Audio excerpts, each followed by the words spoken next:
ಆರೋಪಿ ಕಿಶೋರ್ ಮತ್ತು ಜಯೇಶ್ ಮಾತನಾಡಿದ್ದು ಎನ್ನಲಾದ ಸಂಭಾಷಣೆಯಲ್ಲಿ ಗುಜರಾತ್ನ ದೊಡ್ಡ ರಾಜಕಾರಣಿ ಬಗ್ಗೆ ಪ್ರಸ್ತಾಪಿಸಲಾಗಿದೆ. ಈ ಹಣದ ವಿಚಾರದಲ್ಲಿ ಗುಜರಾತ್ನ ದೊಡ್ಡ ರಾಜಕಾರಣಿ ಇದ್ದಾನೆ. ಹಣ ಮಿಸ್ ಆದ್ರೆ ಆ ರಾಜಕಾರಣಿ ವಿರಾಟ್ನ ಸುಮ್ಮನೆ ಬಿಡೋದಿಲ್ಲ. ಇನ್ನು ಇದರಲ್ಲಿ ಕರ್ನಾಟಕ ಪೊಲೀಸರು ಇದ್ದಾರೆ. ಹಣ ಎಲ್ಲೂ ಹೋಗಲ್ಲ ಎಂದಿರುವ ಆಡಿಯೋ ಬಯಲಾಗಿದೆ. आता कसं आहे की त्याच्यामध्ये जो मध्यस्थी माणूस आहे तो मोठा आहे. म्हणजे विराट आणि माझ्यामध्ये माणूस आहे तो फार मोठा माणूस आहे आणि मोठा पॉलिटिशियन आहे गुजरातचा. ते तुम्ही मला मोकळा करा की मला माझे पैसे तर जे घुसलेत, कारण माझ्या तर दुसरं काय संबंध नाही. इन्व्हेस्टर सारखा आहे मी. कर्नाटकचे पोलीसवाले पण होते, त्यातनं मटेरियल कुठे घुम झाला. ಕಾಂಗ್ರೆಸ್ನವರು ಮಾಡ್ತಿರ್ತಕ್ಕಂಥದ್ದು, ಕಾಂಗ್ರೆಸ್ನವರು ಲೂಟಿ ಮಾಡ್ತಿದ್ದಾರೆ. ಯಾರ್ದಿದೆ ಅಂತ ತನಿಖೆ ಆಗಲಿ. ಕಾಂಗ್ರೆಸ್ ಇದ್ರೆ ಕಾಂಗ್ರೆಸ್, ಬಿಜೆಪಿ ಇದ್ರೆ ಬಿಜೆಪಿ, NCP, ಶಿವಸೇನಾ ಯಾರ್ದಿದ್ರೆ that is let it come out to investigation.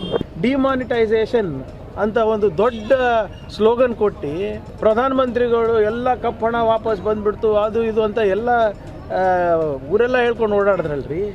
ಒಂದು ಗುಜರಾತ್ ಲಿಂಕ್ ಇದೆ, ಮಹಾರಾಷ್ಟ್ರ ಲಿಂಕ್ ಇದೆ, ಗೋವಾ ಲಿಂಕ್ ಇದೆ. ಮೂರರಲ್ಲೂ ಕೂಡ ಯಾರ ಸರ್ಕಾರ ಇರೋದು? ಅಮಿತ್ ಶಾ ಅವ್ರು ಎಲ್ಲಿದ್ದಾರೆ ಇವಾಗ? ಮಿಕ್ಕಿದ ಟೈಮ್ನಲ್ಲೆಲ್ಲ ಬರೀ ಚುನಾವಣೆಗೆ ಮಾತ್ರ ಇವರೆಲ್ಲ ಕಾಣಿಸ್ಕೋತಾರಲ್ಲ. ಕಲಬುರಗಿನಲ್ಲಿ ರೊಟ್ಟಿ ಆಗ್ತಾ ಇದೆ ಅಂತ ಪ್ರಧಾನಮಂತ್ರಿ ಗೊತ್ತಾಯಿದೆ. 400 ಕೋಟಿ ರೂಪಾಯಿ ಎಲ್ಲಿಂದ ಹೋಗ್ತಾ ಇದೆ ಗೊತ್ತಾಗ್ತಾ ಇಲ್ವಾ? ಆದರೆ ಕರ್ನಾಟಕ ಪೊಲೀಸರು ಭಾಗಿಯಾಗಿದ್ದಾರೆ ಅನ್ನೋದು ಸುಳ್ಳು. ನಮಗೆ ಸಿಕ್ಕ ಮಾಹಿತಿ ಪ್ರಕಾರ ನಮ್ಮ ಪೊಲೀಸರು ಇದರಲ್ಲಿ ಭಾಗಿಯಾಗಿಲ್ಲ ಅಂತ ಗೃಹ ಸಚಿವ ಡಾಕ್ಟರ್ ಜಿ ಪರಮೇಶ್ವರ್ ಹೇಳಿದ್ದಾರೆ. ಇನ್ನು 400 ಕೋಟಿ ವಿಚಾರ ಕೇಳಿ ನನ್ನ ಎದೆ ಝಲ್ಲಂತೂ. ನಾನು ಕನಸಿನಲ್ಲೂ 400 ಕೋಟಿ ರೂಪಾಯಿ ಊಹಿಸಿಲ್ಲ ಅಂತ ಸಚಿವೆ ಲಕ್ಷ್ಮೀ ಹೆಬ್ಬಾಳ್ಕರ್ ಹೇಳಿದ್ದಾರೆ. ನಮಗೆ ಮೇಲ್ನೋಟಕ್ಕೆ ನಮಗೆ ಇಲ್ಲಿವರೆಗೂ ಮಾಹಿತಿ ಬಂದಿರೋ ಪ್ರಕಾರ ನಮ್ಮವರು ಯಾರೂ ಕೂಡ ಭಾಗಿಯಾಗಿಲ್ಲ. ಬೆಳಗಾಂ ಪೊಲೀಸ್ನವರು, ಕರ್ನಾಟಕ ಪೊಲೀಸ್ನವರು ಯಾರೂ ಕೂಡ ಭಾಗಿಯಾಗಿಲ್ಲ. That is the information I have. ನಾನು ನೋಡಿ 400 ಕೋಟಿ ಅಂದ ತಕ್ಷಣ ನನಗೆ ಹಬ್ಬ ಎದೆ ಜಲ್ಲಂತು. 400 ಕೋಟಿ ದರೋಡೆ ಅಂತೆ. ಅದನ್ನ ನಮ್ಮ ಪೊಲೀಸರು, ಹೆಮ್ಮೆಯ ಪೊಲೀಸರು ಚೇಸ್ ಮಾಡಿ ಹಿಡಿದಿದ್ದಾರೆ. ಅವರಿಗೆ ಮೊದಲೇದಾಗಿ ಅಭಿನಂದನೆ ಸಲ್ಲಿಸ್ತೀನಿ.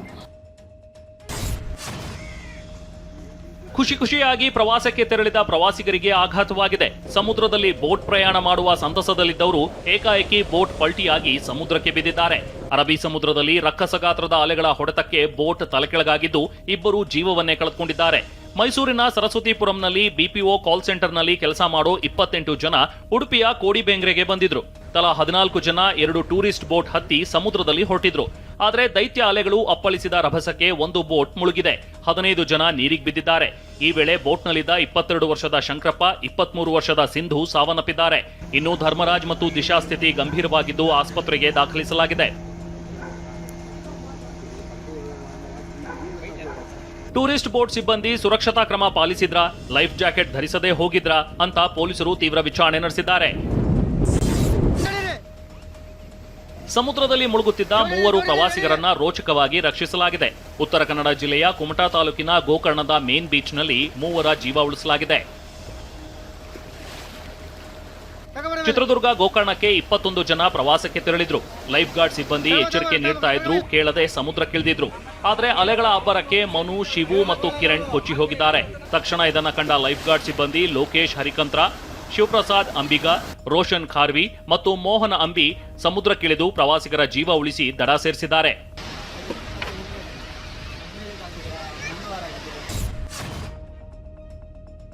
ಬೆಂಗಳೂರಿನ ಸಾದರಮಂಗಲ ಬಳಿ BMTC ಬಸ್ಗೆ ರೈಲ್ ಡಿಕ್ಕಿ ಹೊಡೆದಿದ್ದು ದೊಡ್ಡ ದುರಂತವೊಂದು ತಪ್ಪಿದೆ. ರೈಲು ಡಿಕ್ಕಿಯ ರಭಸಕ್ಕೆ ಬಸ್ನ ಹಿಂಭಾಗ ಸಂಪೂರ್ಣ ಜಖಮಾಗಿದೆ. ಅದೃಷ್ಟವಶಾತ್ BMTC ಬಸ್ನಲ್ಲಿ ಪ್ರಯಾಣಿಕರು ಯಾರೂ ಇರದ ಕಾರಣ ಯಾವುದೇ ಜೀವಹಾನಿ ಆಗಿಲ್ಲ. ಬಸ್ನಲ್ಲಿದ್ದ ನಿರ್ವಾಹಕನಿಗೆ ಸಣ್ಣ ಪುಟ್ಟ ಗಾಯಗಳಾಗಿವೆ. ಡಿಪೋದಿಂದ ಕಾಡುಗೋಡಿ ಬಸ್ ನಿಲ್ದಾಣಕ್ಕೆ ಹೊರಟಿದ್ದ ಬಸ್ ರಿವರ್ಸ್ ತೆಗೆದುಕೊಳ್ಳುವ ವೇಳೆ ರೈಲ್ವೆ ಹಳಿ ಮೇಲೆ ನುಗ್ಗಿದ್ರಿಂದ ಡಿಕ್ಕಿಯಾಗಿದೆ. ಅಧಿಕೃತ ರಸ್ತೆ ಇದ್ರೂ ಹತ್ತಿರ ಆಗತ್ತೆ ಅಂತ ಬೇರೆ ರಸ್ತೆಯಲ್ಲಿ ಬಂದ BMTC ಚಾಲಕನ ಅಜಾಗರೂಕತೆಯಿಂದಲೇ ಈ ಘಟನೆ ನಡೆದಿದೆ ಎನ್ನಲಾಗಿದೆ. ಶಿಡ್ಲಘಟ್ಟ ನಗರಸಭೆ ಪೌರಾಯುಕ್ತೆ ಅಮೃತ ಗೌಡಗೆ ಬೆದರಿಕೆ ಹಾಕಿ ಕಳೆದ 13 ದಿನಗಳಿಂದ ತಲೆಮರೆಸಿಕೊಂಡಿದ್ದ ಕಾಂಗ್ರೆಸ್ ಮುಖಂಡ ರಾಜೀವ್ ಗೌಡನನ್ನ ಕೇರಳ ಗಡಿಯಲ್ಲಿ ಅರೆಸ್ಟ್ ಮಾಡಲಾಗಿದೆ. ಇನ್ನು ರಾಜೀವ್ ಗೌಡನಿಗೆ ಮಂಗಳೂರಿನ ಭಾರಿ ಶ್ರೀಮಂತ ಉದ್ಯಮಿ ಆಶ್ರಯ ನೀಡಿದ್ದ ಎನ್ನಲಾಗಿದೆ. ಆಶ್ರಯ ನೀಡಿದ್ದ ಆ ಉದ್ಯಮಿಯ ಕಾರಿನಲ್ಲೇ ರಾಜೀವ್ ಗೌಡ ಮಂಗಳೂರಿನಿಂದ ಕೇರಳಕ್ಕೆ ಪರಾರಿಯಾಗಿದ್ದ. ಪೊಲೀಸರ ದಿಕ್ಕು ತಪ್ಪಿಸಲು ರೈಲ್ವೆ ನಿಲ್ದಾಣದಲ್ಲಿ ಕಾರ್ ಬಿಟ್ಟು ಉದ್ಯಮಿ ಕಾರ್ನಲ್ಲಿ ಕೇರಳಕ್ಕೆ ತೆರಳಿದ್ದ. ಮಹಿಳಾ ಅಧಿಕಾರಿಗೆ ಧಮಕಿ ಹಾಕಿದ ಕೇಸ್ನಲ್ಲಿ ಕಾಂಗ್ರೆಸ್ ಮುಖಂಡ ರಾಜೀವ್ ಗೌಡ ಅರೆಸ್ಟ್ ಆಗಿದ್ದೇ ರೋಚಕವಾಗಿದೆ. ಅರೆಸ್ಟ್ ಆಗಿರುವಂತಹ ರಾಜೀವ್ ಗೌಡ ಕೇರಳದ ತಿರುವನಂತಪುರಂನಲ್ಲಿ ಮಣಪ್ಪುರಂ ಜಿಲ್ಲೆಯಲ್ಲಿ ಉದ್ಯಮಿ ಜೊತೆ ಕಾರಿನಲ್ಲಿ ಸುತ್ತಾಡ್ತಾ ಇದ್ದ ವೇಳೆಯೇ ಖಚಿತ ಮಾಹಿತಿ ಮೇರೆಗೆ ಪೊಲೀಸರು ದಾಳಿ ನಡೆಸಿ ರಾಜೀವ್ ಗೌಡನನ್ನ ಬಂಧಿಸಿದ್ದಾರೆ. ಇನ್ನು 13 ದಿನದ ಅಂತರದಲ್ಲಿ ರಾಜೀವ್ ಗೌಡ ಕೇರಳಕ್ಕೆ ಹೋಗಿ ಬಂದಿದ್ದ ಎನ್ನಲಾಗಿದೆ. ಮತ್ತೆ ಕೇರಳಕ್ಕೆ ಹೋಗಿ ಸುತ್ತಾಡ್ತಾ ಇದ್ದಾಗ ಬಲೆಗೆ ಬಿದ್ದಿದ್ದಾನೆ. ಇನ್ನು ಚಿಕ್ಕಬಳ್ಳಾಪುರ, ರಾಮನಗರ, ತುಮಕೂರು 3 ಜಿಲ್ಲೆಗಳ ಪೊಲೀಸರು ರಾಜೀವ್ ಗೌಡ ಬಂಧನಕ್ಕಾಗಿ ಕಳೆದ 2 ದಿನಗಳಿಂದ ಕಾರ್ಯಾಚರಣೆ ನಡೆಸಿದರು. ರಾಜೀವ್ ಗೌಡ ಬಂಧನಕ್ಕೆ ಕೇಂದ್ರ ವಲಯ ಐಜಿ ಲಾಬುರಾಮ್ ವಿಶೇಷ ತಂಡ ರಚಿಸಿದರು. ಇನ್ನು ರಾಜೀವ್ ಗೌಡ ಅರೆಸ್ಟ್ ಬಗ್ಗೆ ಪ್ರತಿಕ್ರಿಯೆ ನೀಡಿದಂತ ಶಿಡ್ಲಘಟ್ಟ ನಗರಸಭೆ ಪೌರಾಯುಕ್ತೆ ಅಮೃತ ಪೊಲೀಸರಿಗೆ ಅಭಿನಂದನೆ ಸಲ್ಲಿಸಿದ್ದಾರೆ. I congratulate the entire police team. ಅವರು ಸಕ್ಸಸ್ಫುಲ್ ಆಗಿದ್ದಾರೆ. So I just want to congratulate them sir. The case will take its due process of law. ಅವ್ರ ಕಡೆಯಿಂದ ಏನ್ ಕೋಆಪರೇಷನ್ ಬೇಕು ಅದನ್ನ ನಾವು ಪೊಲೀಸ್ ಅವರಿಗೆ ನಾವು ಕೊಡ್ತೀವಿ. ವಿಂಜೋ ಗೇಮಿಂಗ್ ಕಚೇರಿಗಳ ಮೇಲೆ ದಾಳಿ ನಡೆಸಿದ್ದ ಇಡಿ ಅಧಿಕಾರಿಗಳು ಇದೀಗ ಪ್ರಕರಣದ ಸಂಬಂಧ ಚಾರ್ಜ್ ಶೀಟ್ ಸಲ್ಲಿಕೆ ಮಾಡಿದ್ದಾರೆ. ತನಿಖೆ ವೇಳೆ ಸುಮಾರು 3,522 ಕೋಟಿ ರೂಪಾಯಿ ಹಣ ಅಕ್ರಮ ನಡೆಸಿರುವುದು ಬೆಳಕಿಗೆ ಬಂದಿದೆ. ತನಿಖೆ ವೇಳೆ ಜನರಿಗೆ ವಂಚಿಸುವ ಉದ್ದೇಶದಿಂದಲೇ ವಿಂಜೋ ಆಪ್ ತಯಾರಿಸಿರೋದು ಮತ್ತು ಸುಮಾರು 3,522 ಕೋಟಿ ಅಕ್ರಮ ನಡೆದಿರೋದು ಬೆಳಕಿಗೆ ಬಂದಿದೆ. ವಿಂಜೋ ಆಪ್ ಸಿಬ್ಬಂದಿ ಜನರಿಗೆ ನಂಬಿಕೆ ಹುಟ್ಟಿಸಿ ವಂಚನೆಗೆ ಇಳಿದಿದ್ರು. 100ಕ್ಕೂ ಹೆಚ್ಚು ರೀತಿಯ ಆನ್ಲೈನ್ ಗೇಮ್ ನಡೆಸುತ್ತಾ ಗೇಮ್ ಆಡುವವರಿಗೆ ಆರಂಭದಲ್ಲೇ ಹೆಚ್ಚಿನ ಆದಾಯ ಬರುವ ರೀತಿ ಮಾಡುತ್ತಿದ್ರು. ಹೀಗಾಗಿ ದೇಶಾದ್ಯಂತ ಸುಮಾರು 25 ಕೋಟಿ ಜನರು ಈ ವಿಂಜೋ ಆಪ್ ಬಳಕೆ ಮಾಡ್ತಿದ್ರು. ಕೋಟಿ ಬಳಕೆದಾರರು ಹೆಚ್ಚಾದ ಬಳಿಕ ಕಂಪನಿ ವಂಚನೆಗೆ ಇಳಿದಿತ್ತು. ಎಐ ಮೂಲಕ ಜನರನ್ನ ಸೋಲಿಸಿ ಸುಮಾರು ಕೋಟಿ ಹಣವನ್ನು ವ್ಯವಸ್ಥಿತವಾಗಿ ವಂಚನೆ ಮಾಡಲಾಗಿದೆ. 2021-2022 ಸಾಲಿನಲ್ಲಿ 3,522 ಕೋಟಿ ವಂಚನೆ ಮಾಡಿರೋದು ಬೆಳಕಿಗೆ ಬಂದಿದೆ. ಈ ಹಣವನ್ನು ಯುಎಸ್, ಸಿಂಗಾಪುರದ ಶೆಲ್ ಕಂಪನಿಗಳ ಮೂಲಕ ಅಕ್ರಮವಾಗಿ ವರ್ಗಾವಣೆ ಮಾಡಲಾಗಿದೆ. ವಿಂಜೋ ವಿರುದ್ಧ ಬೆಂಗಳೂರಿನ ಸೈಬರ್ ಕ್ರೈಂ ಪೊಲೀಸ್ ಠಾಣೆ, ರಾಜಸ್ಥಾನ, ದೆಹಲಿ, ಗುರುಗ್ರಾಮ್ನಲ್ಲಿ ಪ್ರಕರಣ ದಾಖಲಾಗಿತ್ತು. ಈ ಸಂಬಂಧ 2025 ನವೆಂಬರ್ 18, ಡಿಸೆಂಬರ್ 30ರಂದು ವಿಂಜೋ ಆಪ್ಗೆ ಸಂಬಂಧಿಸಿದ ಕಚೇರಿಗಳ ಮೇಲೆ ಇಡಿ ದಾಳಿ ನಡೆಸಿತ್ತು. ಈ ವೇಳೆ ಬ್ಯಾಂಕ್ ಬ್ಯಾಲೆನ್ಸ್, ಮ್ಯೂಚುವಲ್ ಫಂಡ್ಸ್, ಸ್ಥಿರ ಠೇವಣಿ, ಕ್ರಿಪ್ಟೋ ಕರೆನ್ಸಿ ವ್ಯಾಲೆಟ್ಸ್ ಸೇರಿದಂತೆ ಸುಮಾರು 690 ಕೋಟಿ ರೂಪಾಯಿ ಸೀಸ್ ಮಾಡಲಾಗಿತ್ತು. ಕೇಂದ್ರ ಸರ್ಕಾರದ ಜಿ ಕಾಯ್ದೆ ವಿರುದ್ಧ ರಾಜ್ಯ ಕಾಂಗ್ರೆಸ್ ನಾಯಕರು ಕಹಳೆ ಮುಳಿಸಿದ್ದಾರೆ. ಬೆಂಗಳೂರಿನ ಫ್ರೀಡಂ ಪಾರ್ಕ್ನಲ್ಲಿಂದು ಬೆಳಗ್ಗೆ 10:30ಕ್ಕೆ ಬೃಹತ್ ಪ್ರತಿಭಟನೆ ನಡೆಸಲಿದ್ದಾರೆ. ಪ್ರತಿಭಟನೆ ಬಳಿಕ ಫ್ರೀಡಂ ಪಾರ್ಕ್ನಿಂದ ರಾಜಭವನ ಚಲೋ ಕೈಗೊಳ್ಳಲಿದ್ದು, ವಿಧಾನಮಂಡಲದಲ್ಲಿ ಭಾಷಣ ಓದಿದ ರಾಜ್ಯಪಾಲರ ನಡೆ ಖಂಡಿಸಿ ರಾಜಭವನಕ್ಕೆ ಮುತ್ತಿಗೆ ಹಾಕಲಿದ್ದಾರೆ. ಇನ್ನು ಕಾಂಗ್ರೆಸ್ ನಾಯಕ ಲೋಕಭವನ ಚಲೋಗೆ ಬಿಜೆಪಿ ಶಾಸಕ ಸುರೇಶ್ ಕುಮಾರ್ ಜಾಲತಾಣದಲ್ಲಿ ಕಿಡಿಕಾರಿದ್ದಾರೆ. ಹೈಕೋರ್ಟ್ ನಿರ್ದೇಶನದಂತೆ ಬೆಂಗಳೂರಿನಲ್ಲಿ ಮೆರವಣಿಗೆ, ಮುತ್ತಿಗೆಯಂತಹ ಕಾರ್ಯಕ್ರಮ ನಿಷೇಧಿಸಲಾಗಿದೆ. ಒಂದೊಮ್ಮೆ ಆಳುವ ಪಕ್ಷಕ್ಕೆ ಈ ರೀತಿ ಮುತ್ತಿಗೆ ಕಾರ್ಯಕ್ರಮಕ್ಕೆ ಅವಕಾಶ ಕೊಟ್ಟರೆ ಬೇರೆ ಪಕ್ಷಗಳಿಗೂ ಅವಕಾಶ ನೀಡಲಾಗುತ್ತದೆಯೇ? ಆಡಳಿತ ಪಕ್ಷವೇ ಕಾನೂನು ಉಲ್ಲಂಘಿಸುವುದು ಎಷ್ಟು ಸಮಂಜಸ ಅಂತ ಜಾಲತಾಣದಲ್ಲಿ ಶಾಸಕ ಎಸ್ ಸುರೇಶ್ ಕುಮಾರ್ ಪ್ರಶ್ನೆ ಮಾಡಿದ್ದಾರೆ. ಜೆಡಿಎಸ್ ನಾಯಕರ ವಿರುದ್ಧ ಶಾಸಕ ಹಾಗೂ ಗೃಹ ಮಂಡಳಿ ಅಧ್ಯಕ್ಷ ಶಿವಲಿಂಗೇಗೌಡ ಕಿಡಿಕಾರಿದ್ದಾರೆ. ನನ್ನ ಬೈಯೋದಕ್ಕೆ ಮೊನ್ನೆ ಒಂದು ಸಮಾವೇಶ ಮಾಡಿದ್ರು. ನಾನು ಜೆಡಿಎಸ್ ಬಿಟ್ಟು ಹೋದ್ರೆ ದ್ರೋಹ ಹೆಂಗಾಗತ್ತೆ, ಏನ್ ದ್ರೋಹ ಮಾಡಿದೀನಿ ಅಂತ ಶಿವಲಿಂಗೇಗೌಡರು ಪ್ರಶ್ನಿಸಿದ್ದಾರೆ. ನೀವು ಬಿಎಸ್ವೈಗೆ ಸಿಎಂ ಸ್ಥಾನ ಕೊಡ್ತೇನೆ ಎಂದು ಕೊಟ್ರ, ಯಡಿಯೂರಪ್ಪಗೆ ನೀವು ಮೋಸ ಮಾಡ್ದಂಗ ಆಗ್ಲಿಲ್ವಾ? ನಾನೇನ್ ಕೊಲೆ ಮೋಸ ಮಾಡಿದೀನ? ನಿಮ್ಮ ಮನೆಯವರಿಗಷ್ಟೇ ಎಲ್ಲಾ ಸ್ಥಾನಗಳನ್ನ ಕೊಡ್ತಾ ಇದ್ರಿ, ಅದಕ್ಕೆ ನಾನು ಜೆಡಿಎಸ್ ಪಕ್ಷ ಬಿಟ್ಟೆ ಅಂತ ಶಿವಲಿಂಗೇಗೌಡರು ಗುಡುಗಿದ್ದಾರೆ.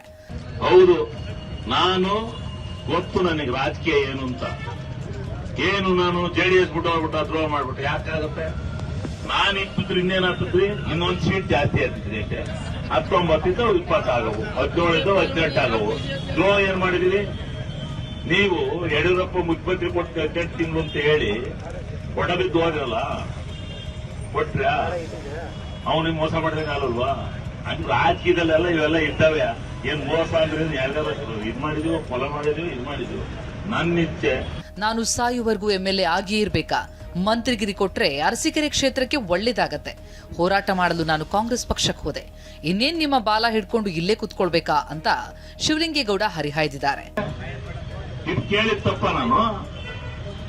ಇದು ಕೇಳಿದ ತಪ್ಪನ್ರಿ? ನಾನು ತಪ್ಪಲ್ಲ. ನಾನು ನ್ಯಾಯ ಕೊಡಕ್ಕೆ, ಸಾಮಾಜಿಕ ನ್ಯಾಯ ಕೊಡಕ್ಕೆ ಹೋದೆ. ಇದಕ್ಕೆ ಹೌದು ನಮಗೆ ಇದು ಮಾಡಿದ್ರಿ, ನಾವು ಇಲ್ಲ ಅದ್ರಿ ನಿಮ್ ಜೊತೆ, ನಮಗೆ ನೀವು ನಿಮ್ಮ ಮನರಿಗೆ ಕೊಟ್ಕೊತಾ ಇದ್ರಿ, ನಾನು ಬ್ಯಾಕ್ ಕಟ್ ಮಾಡ್ತೀನಿ ಅಂತ ಹೊರಗೆ ಬಂದೆ ನಾನು ಅಷ್ಟೇ.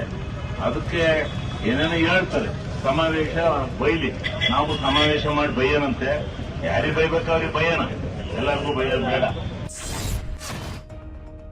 ಟಿಕೆಟ್ ಇಲ್ಲದೆ ಪ್ರಯಾಣಿಸುವವರಿಗೆ ಬಿಎಂಟಿಸಿ ಶಾಕ್ ಕೊಟ್ಟಿದೆ. ಬಿಎಂಟಿಸಿ ನಿಗಮದ ತನಿಖಾ ತಂಡಗಳು ಭರ್ಜರಿ ಕಾರ್ಯಾಚರಣೆ ನಡೆಸಿವೆ, ದಂಡಾಸ್ತ್ರ ಪ್ರಯೋಗಿಸಿವೆ. ಟಿಕೆಟ್ ಇಲ್ಲದೆ ಪ್ರಯಾಣಿಸಿದವರಿಂದ ದಂಡ ವಸೂಲಿ ಮಾಡಲಾಗಿದೆ.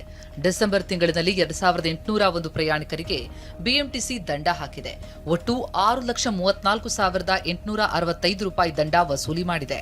ಇನ್ನು 1748 ನಿರ್ವಾಹಕರ ವಿರುದ್ಧ ಪ್ರಕರಣ ದಾಖಲಿಸಿದ್ದು, ಮಹಿಳೆಯರ ಆಸನದಲ್ಲಿ ಕೂತವರಿಗೆ 250 ಜನರಿಗೆ ದಂಡ ಹಾಕಿ ಆ ಪ್ರಯಾಣಿಕರಿಂದ 25,000 ರೂಪಾಯಿ ದಂಡ ವಸೂಲಿ ಮಾಡಲಾಗಿದೆ. ಏಪ್ರಿಲ್ ಮೇ ತಿಂಗಳುಗಳಲ್ಲಿ 3,051 ಪ್ರಯಾಣಿಕರಿಗೆ ದಂಡ ಹಾಕಿದ್ದು, ಅವರಿಂದ ಒಟ್ಟು 6,59,865 ರೂಪಾಯಿ ದಂಡ ವಸೂಲಿ ಮಾಡಲಾಗಿದೆ.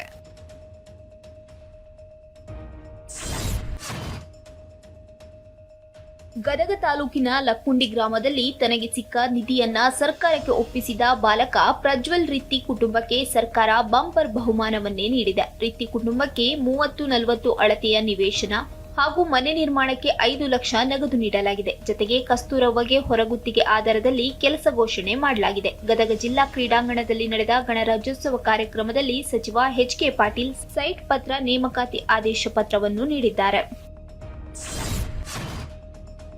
ಲಕ್ಕುಂಡಿ ಗತವೈಭವ ರಾಜ್ಯವಷ್ಟೇ ಅಲ್ಲದೆ ರಾಷ್ಟ್ರ ಮಟ್ಟದಲ್ಲಿಯೂ ಬಿಂಬಿತವಾಗಿದೆ. ಲಕ್ಕುಂಡಿ ಗ್ರಾಮ ವಿಶ್ವ ಪಾರಂಪರಿಕ ಪಟ್ಟಿಗೆ ಸೇರ್ಪಡೆ ಆಗಬೇಕು.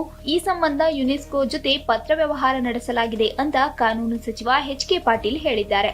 ಇನ್ನು ಲಕ್ಕುಂಡಿಯಲ್ಲಿ 101 ದೇವಸ್ಥಾನ, 101 ಬಾವಿಗಳು ಇವೆ ಅಂತಾರೆ. ಆದರೆ ಈಗ ಆ ಬಾವಿಗಳು ಕಾಣುತ್ತಿಲ್ಲ, ಅವುಗಳನ್ನ ಪತ್ತೆ ಹಚ್ಚಬೇಕಿದೆ ಎಂದಿದ್ದಾರೆ. ಸಾಲು ರಜೆ ಹಿನ್ನೆಲೆ ಬೇರೆ ಬೇರೆ ಜಿಲ್ಲೆಗಳತ್ತ ಪ್ರವಾಸ ಹೋಗಿದ್ದ ಜನರು ಬೆಂಗಳೂರಿಗೆ ವಾಪಸ್ ಆಗ್ತಿದ್ದಾರೆ. ಇದರಿಂದ ನೆಲಮಂಗಲ ಕುಣಿಗಲ್ ರಸ್ತೆಯಲ್ಲಿ ಭಾರೀ ಟ್ರಾಫಿಕ್ ಜಾಮ್ ಉಂಟಾಗಿದೆ. ಸುಮಾರು 4 ಕಿಲೋಮೀಟರ್ ದೂರದವರೆಗೆ ಸಾವಿರಾರು ವಾಹನಗಳು ಸಾಲುಗಟ್ಟಿ ನಿಂತಿವೆ. ಟ್ರಾಫಿಕ್ ನಿಯಂತ್ರಿಸಲು ನೆಲಮಂಗಲ ಸಂಚಾರಿ ಪೊಲೀಸರು ಹರಸಾಹಸ ಪಟ್ಟಿದ್ದಾರೆ. ಭಾರತ ಯುರೋಪ್ ಒಕ್ಕೂಟದ ಜೊತೆಗಿನ ವ್ಯಾಪಾರ ಒಪ್ಪಂದದ ಭಾಗವಾಗಿ ಕಾರುಗಳ ಮೇಲಿನ ಸುಂಕವನ್ನ 40% ಇಳಿಸಲಾಗಿದೆ. ಭಾರತ ಸದ್ಯ ವಿದೇಶಿ ಕಾರುಗಳ ಮೇಲೆ 110% ಸುಂಕ ಹೇರ್ತಾ ಇದೆ. ಸುಂಕ ಕಡಿತದಿಂದ ಬಿಎಂಡಬ್ಲ್ಯೂ, ಬೆನ್ಸ್, ಫೋಕ್ಸ್ವ್ಯಾಗನ್ ಸೇರಿದಂತೆ ಹಲವು ಲಕ್ಸುರಿ ಕಾರುಗಳ ಬೆಲೆ ಗಣನೀಯವಾಗಿ ಕಡಿಮೆಯಾಗಲಿದೆ.